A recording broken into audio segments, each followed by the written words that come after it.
Donc, pour cet été, bien sûr, ils peuvent venir visiter la Maison Drouin comme à l'habitude avec notre exposition 300 années quelque chose qui est présentée sur une tablette iPad. Donc, nous sommes ouverts cette année exceptionnellement du samedi au mercredi. Donc, de 10h à 17h. Donc, cette visite-là est possible. Sinon, le 13 août, on a une activité avec un forgeron, Robert Bourgeois, qui va installer à l'arrière de la maison une forge, on pourrait dire, typique de la Nouvelle-France. Donc, ça va être une activité de démonstration de métiers traditionnels. Donc, les gens vont pouvoir, avec le coût d'entrée de la Maison Drouin, vont pouvoir aller voir son travail cette journée-là.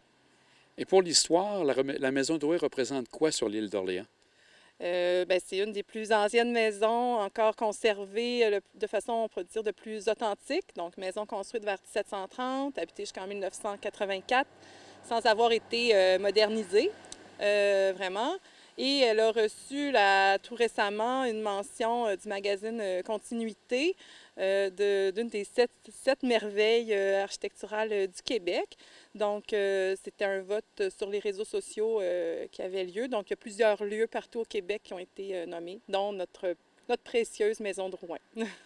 Aussi, comme vous dites, les gens font la tournée grâce à des iPads. Est-ce qu'il y a aussi des guides qui sont là pour répondre aux questions des gens? Oui, comme ça fait partie de notre service à la Fondation François Lamy, là, on a la Maison de nos aïeux, la Maison Drouin. C'est bien important de garder le contact avec les visiteurs, de discuter avec eux lorsqu'ils ont des questions. Donc oui, à la Maison Drouin, il y a un guide qui est présent tous les jours pour vraiment répondre à leurs questions. Est-ce que les gens ont la possibilité de voir autant la maison Drouin que justement la maison de nos aïeux? Il y a un forfait qui existe? Oui, la maison Nos Aïeux, elle est ouverte tous les jours de la semaine cet été, donc de 10h à 16h.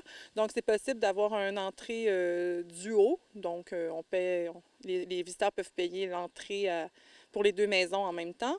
Et également, cet été, on a également le passeport Québec Cité, donc le passeport Culture Île d'Orléans. Dans le fond, on s'est rallié la Maison de nos Aïeux, Manoir Mauvier-de-Genêt, Espace Félix-Leclerc et le Parc maritime de Saint-Laurent. Donc, on a un passeport qui est offert en ligne sur le site de la Maison de nos Aïeux. Donc, au coût de 18 et ça donne un accès à tous ces lieux-là en même temps. Donc, il y a une économie de 40 Donc, ça, c'est un programme qui est disponible grâce au gouvernement du Québec, donc qui nous aide à offrir ce type de passeport culturel-là. Vous parliez tantôt du magazine Continuité. Est-ce qu'il y a eu un vote que les gens devaient faire pour pouvoir voter pour un site en particulier? Oui, donc, ça s'est passé vraiment sur les réseaux sociaux, sur essentiellement Facebook et je crois Instagram. Sur la page du magazine Continuité. Donc, le magazine a sollicité les gens en ligne à savoir quels étaient les lieux les plus emblématiques, qui représentaient une merveille, en fait. Puis, on a essayé de solliciter les gens de l'île un peu. Donc, il y en a beaucoup qui ont été votés pour la Maison Drouin. C'était vraiment par commentaire que les gens répondaient là, quelle était leur merveille architecturale au Québec. Et la maison Drouin est ouverte jusqu'à l'Action de grâce ou un petit peu avant?